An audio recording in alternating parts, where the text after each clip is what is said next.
Sabies que el 1964 Douglas Engelbart, enginyer i inventor a l'Stanford Research Institute, va crear el primer prototip de ratolí d'ordinador?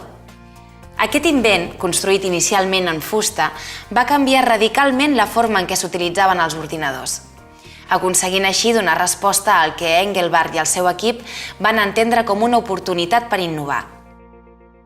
Per seleccionar en pantalla, el seu invent era més eficient i efectiu que les altres eines utilitzades fins aleshores, el llapis de llum i el joystick. El ratolí va millorar substancialment la usabilitat de l'ordinador. So this whole presentation is dedicated to you, 4 people there, and I thank all the rest of you very much for coming to the dedication ceremonies. La mare de totes les demostracions. Aquest és el títol de la conferència feta al desembre de 1964 per Engelbart, en què es va presentar els primers ratolins d'ordinador.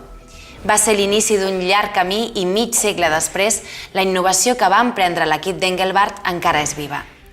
Cadascun dels models de ratolí que han existit són el resultat d'un llarg projecte de treball que ha fet servir prototips com a eina de validació i aprenentatge.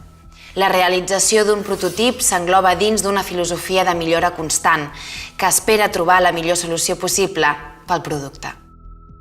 Amb l'elaboració del prototip, els emprenedors poden verificar la viabilitat del producte tant des d'una perspectiva econòmica com des d'una perspectiva tècnica. La planificació del treball de camp amb coneixement expert ajudarà a fer possible el producte o servei que s'està treballant. Cal alguna tècnica específica per l'elaboració d'aquest ratolí? Has calculat les hores necessàries de programació? Has pensat en les dificultats tècniques que suposa construir-lo?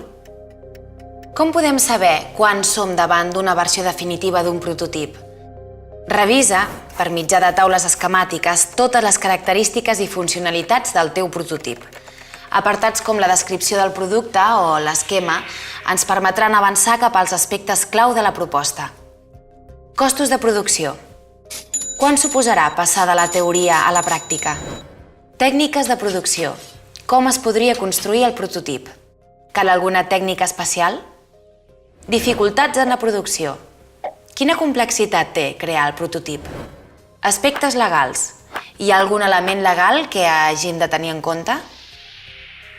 Resoldre tots els problemes que poden sorgir durant el procés de producció és molt important. El primer ratolí construït de forma artesanal tenia forma quadrada. Era com una llamborda amb 2 rodetes metàl·liques que en desplaçar-se sobre una superfície movien 2 eixos. Per aconseguir els seus objectius, Douglas Engelbart va tenir l'ajuda d'enginyers de Xerox. Aquesta empresa de recerca i desenvolupament es va encarregar de plasmar la seva visió i de fer-hi millores als seus laboratoris de Palo Alto. El resultat va ser un ratolí que es va presentar oficialment el 1968. Dissenyar un esquema de treball amb les dificultats tècniques i sintetitzar els elements clau del prototip ens permetrà fer un pas més en la comunicació de la nostra proposta.